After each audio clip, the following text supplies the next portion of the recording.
¿Sí se ve? Bueno, a ver, primero que nada déjenme decir que yo nunca había estado en Tlaxcala y el que me había estado insistiendo mucho que viniera es Josué, que es un amigo de ciencias biológicas y que hace estas labores de divulgación y promoción de la ciencia que a mí me conmueven mucho.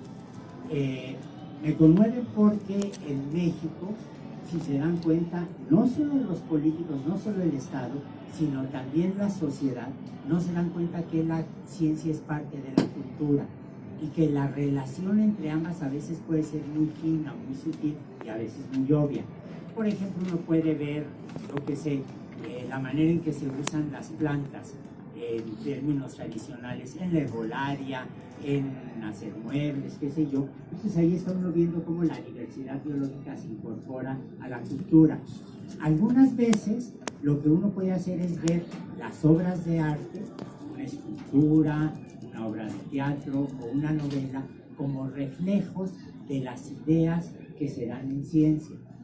Y lo que quiero hacer el día de hoy, porque es además el año en el que se cumple el 200 aniversario de la publicación de la película, de la novela de Frankenstein, es platicarles un poco sobre cómo puede uno ver la historia de esa novela y darse cuenta que lo que hay atrás es el proceso en el que fuimos quitando de manera lenta pero constante la idea de un alma o una fuerza vital o una visión mística en los fenómenos biológicos. Si ustedes se dan cuenta, cuando nosotros hablamos, por ejemplo, de cómo se replica el DNA o cómo funciona una célula o cómo se crea una membrana biológica, estamos usando términos puramente físicos, puramente químicos, para describir fenómenos biológicos. Hemos suprimido el elemento místico por completo. Bueno, eso no se dio de repente. Y si uno se asoma, por ejemplo, a la literatura, va a encontrar huellas clarísimas de lo que a mí me gusta llamar el proceso de secularización de la biología, que es un triunfo extraordinario en términos intelectuales, es un triunfo mayúsculo, pero que además a mí en lo particular me interesa, porque creo que nosotros con mucha naturalidad usamos términos como expansión del universo, la asociación de moléculas, los fenómenos biológicos, y rara vez nos ponemos a ver lo que hay atrás de estas ideas que son parte ya del lenguaje cotidiano de los científicos y muchas veces también de la gente que está fuera de la ciencia. Bueno, como ya les dijeron muy amablemente en la presentación, yo estoy en la Universidad Nacional Autónoma de México, soy miembro del Colegio Nacional, que es una institución que se creó precisamente para promover, para divulgar, para catalizar las discusiones culturales, científicas, artísticas. Y déjenme comenzar con algo que es absolutamente fascinante y que a veces no nos damos cuenta de ello, que es el fenómeno de la ilustración. A finales del siglo XVIII, desde mediados del siglo XVIII, se da en Europa, muy visiblemente en Francia, se da la conjunción de una serie de pensadores como Voltaire, como de D'Alembert, como Diderot, que empiezan a cuestionar muy severamente el universo en el que habían vivido hasta antes todo el mundo, que era un universo rígido, monárquico, sin movilidad social. Y esto se va a traducir por razones muy complicadas, pero absolutamente fascinantes, en un movimiento intelectual que cuestiona todo con la idea de ver de una manera crítica, secular, laica, el universo. Uno de los productos más acabados de la Ilustración fue precisamente la enciclopedia. Entonces es hablar de la idea de la enciclopedia, que en realidad se publica bajo la coordinación de Denis Diderot como el Diccionario Razonado de Ciencias, Artes y Oficios. Y la influencia de la enciclopedia fue tan grande que, por ejemplo, a los mexicanos a veces se nos olvida que somos hijos de la Ilustración. La idea de libertad, la idea de igualdad de los seres humanos, la idea de democracia, es una idea que llega a México con las ideas de la Ilustración. Y los principales promotores de la idea de la Ilustración en México fueron el cura Hidalgo y el cura Morelos. Aunque eran sacerdotes, ellos no tenían ningún problema con esta visión social, filosófica. Y algo que muchos han olvidado es que cuando la Inquisición juzga al cura Hidalgo y al cura Morelos, los acusan de afrancesados. Afrancesados quiere decir que estaban siguiendo precisamente las ideas de la Ilustración. Entre las acusaciones, por ejemplo, que tuvo que enfrentar el cura Hidalgo, estaba que había traducido libros de Diderot y que, libros de obras de Voltaire, y que las representaba en el teatro en Corralejo, en la hacienda de Corralejo. Muchos no saben, pero en la biblioteca del cura Hidalgo estaban, por ejemplo, los libros de Diderot y los libros de Lamarck, que para los biólogos es el fundador de la teoría evolucionista y uno de los grandes inspiradores de la obra de Darwin. Entonces se dan ustedes cuenta que ya hay hilos intelectuales, científicos, filosóficos que nos conectan con este movimiento.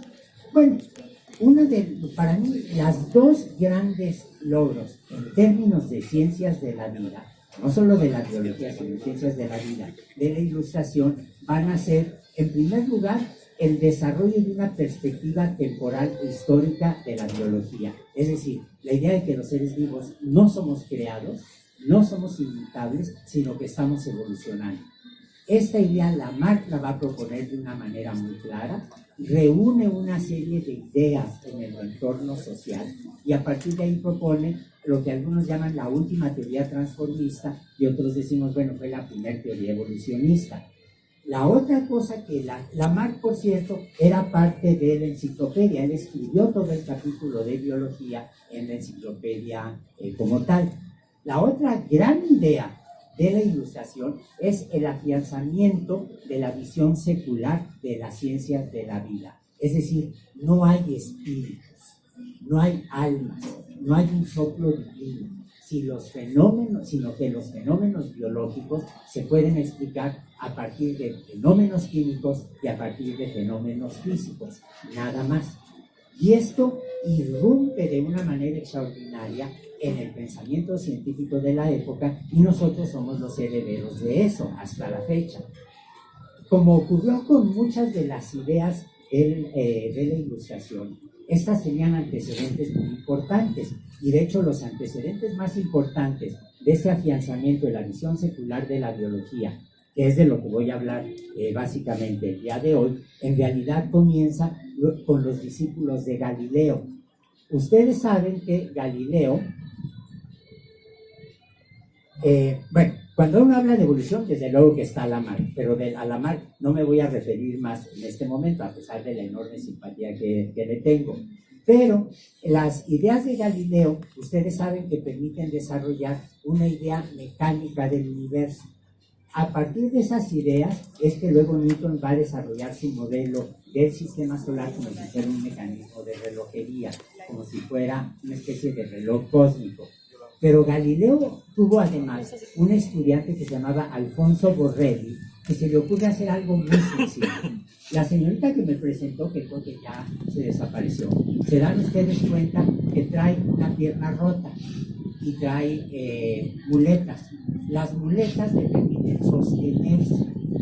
Bueno, le permiten sostenerse porque la pierna no la puede usar ahora porque la tiene rota. Pero si analizamos nosotros el movimiento de la pierna, se dan ustedes cuenta que es un problema de palancas, de impulso, de movimiento y de flexión. Y Borrelli, de hecho, escribe un libro que se llama Del movimiento de los animales, en donde se dan ustedes cuenta que está comparando palancas mecánicas, cómo se va a mover una palanca de fierro o de madera si le pongo un peso, el esfuerzo que tengo que hacer para levantar una palanca que esté sosteniendo un peso, y lo compara, se dan ustedes cuenta, con los huesos. Se dan cuenta que puedo explicar el movimiento de los huesos con puros fenómenos físicos. Todos ustedes recuerdan en los libros de texto de primaria y de secundaria cómo, por ejemplo, yo puedo medir la fuerza que estoy haciendo con un brazo, o puedo ir al gimnasio y ver qué tanta energía estoy gastando cuando estoy en una de estas bandas con las que se corre, y ahí lo que estoy haciendo es un esfuerzo físico que estoy midiendo en términos físicos. Se dan cuenta que no necesito de un alma No necesito del concepto de un soplo divino para decir que mi brazo no puede hacer este tipo de movimientos porque es una palanca que tiene aquí una bisagra. Se dan cuenta que esto que parece muy sencillo significa la aplicación de conceptos físicos, de una visión estrictamente física al esqueleto, a los músculos, sin ninguna dificultad. Bueno, esto en realidad va a tener una influencia mucho más refinada, mucho más sofisticada con la obra de Galvani. Galvani, que va a ser un naturalista de Bolonia, un impulsor desde luego de la visión de la ilustración, y que va a vivir en una época deliciosa en la que uno podría ser lo mismo astrónomo que médico, lo mismo odontólogo que geólogo. La gente recibió una formación mucho más amplia y las fronteras entre las distintas disciplinas no existían de una manera tan sólida como hoy en día. Galvani, de hecho, creó en Bolonia un lugar maravilloso que era su gabinete de historia natural. Y en el gabinete de historia natural, que todavía está vivo y todavía lo puede uno visitar, tenía cristales de rocas que encontraba que le gustaban mucho, tenía meteoritos y tenía cálculos renales.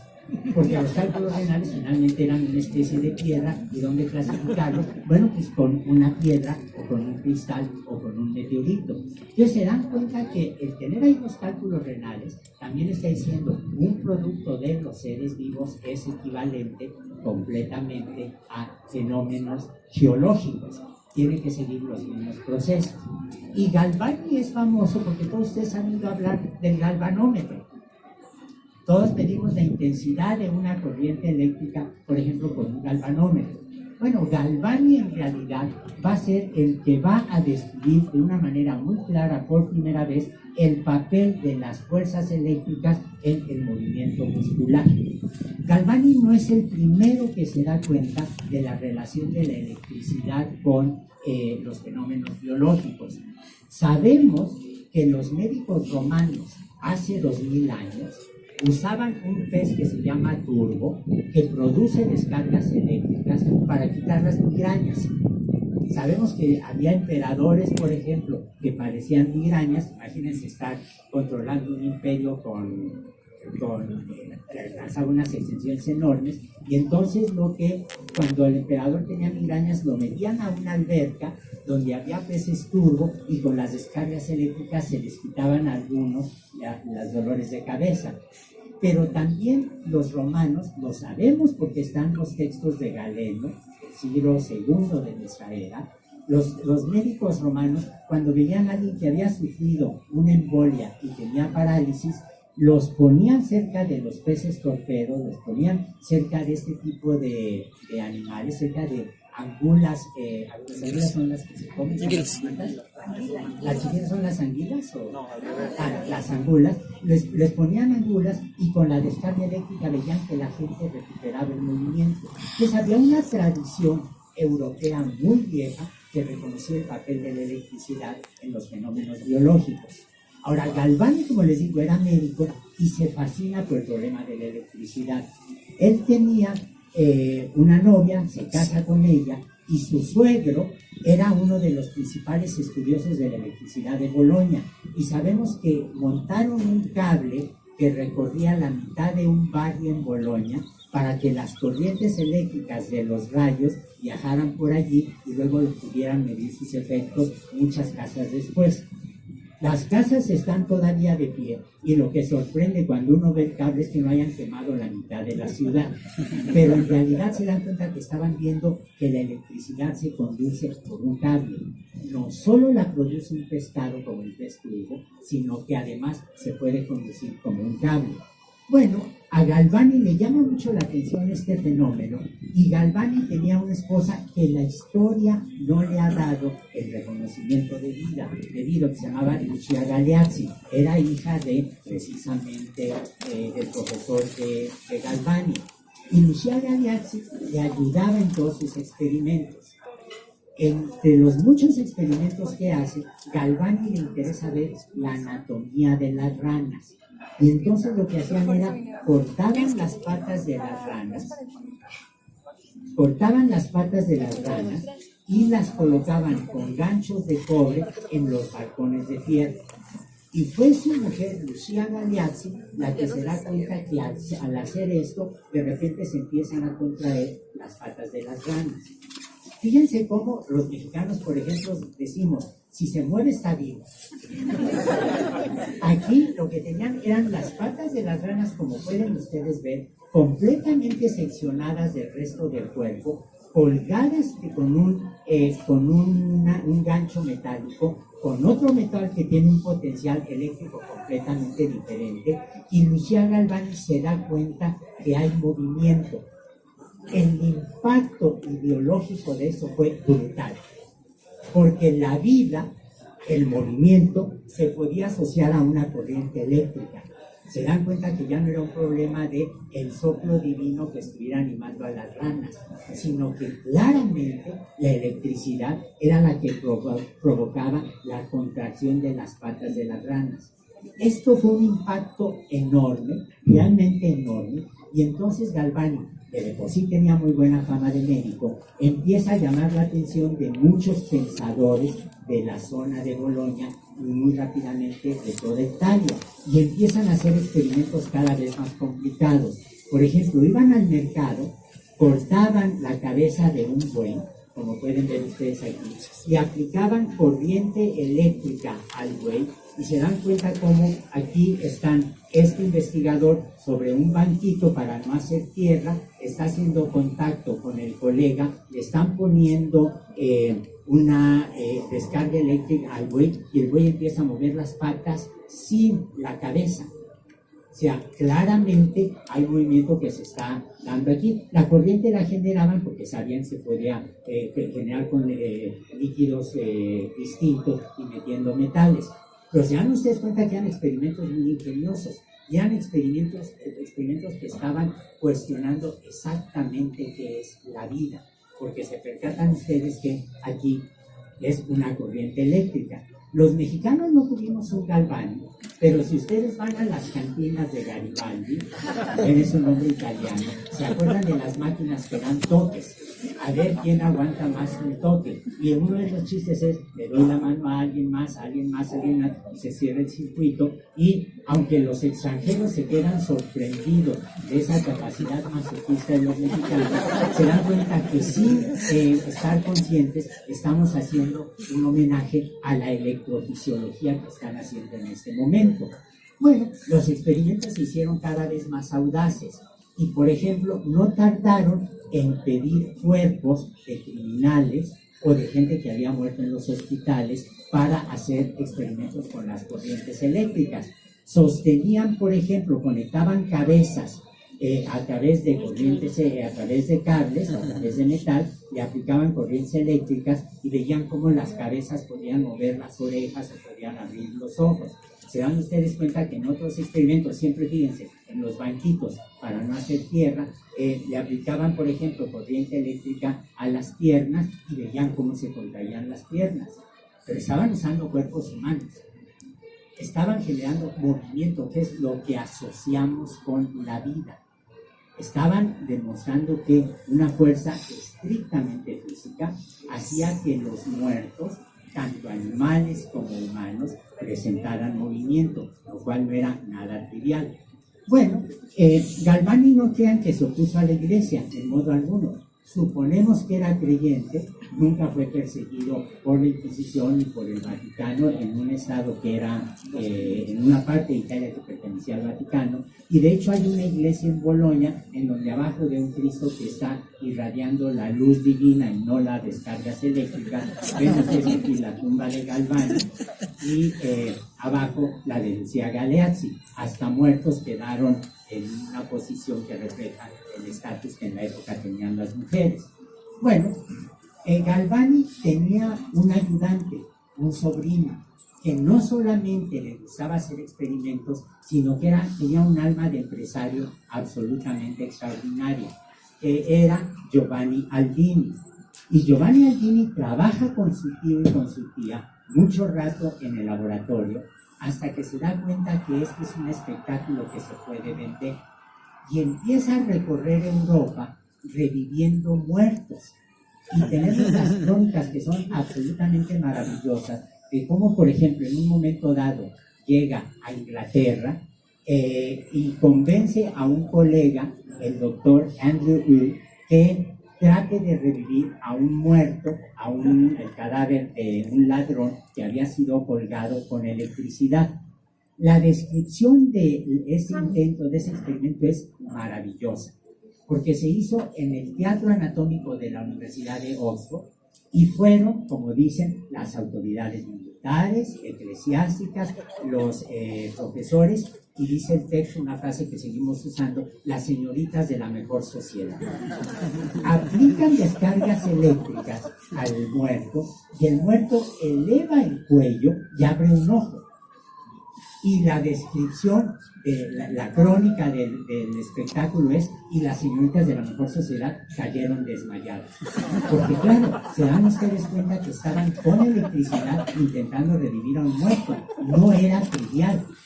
Estas noticias se expanden tan rápidamente que la prensa inglesa, que tenía y mantiene un carácter amarillista absolutamente maravilloso, empezó a sacar caricaturas en donde un científico con descargas eléctricas revive al muerto, lo arranca del infierno y se dan cuenta que se llama un cuerpo, un cadáver galvanizado. Es decir, ¿se puede revivir a un muerto? En el Nuevo Testamento hay quien lo hace. Jesucristo revive a Lázaro. Entonces, se dan ustedes cuenta que aquí la gente empieza a cuestionar exactamente qué es la vida.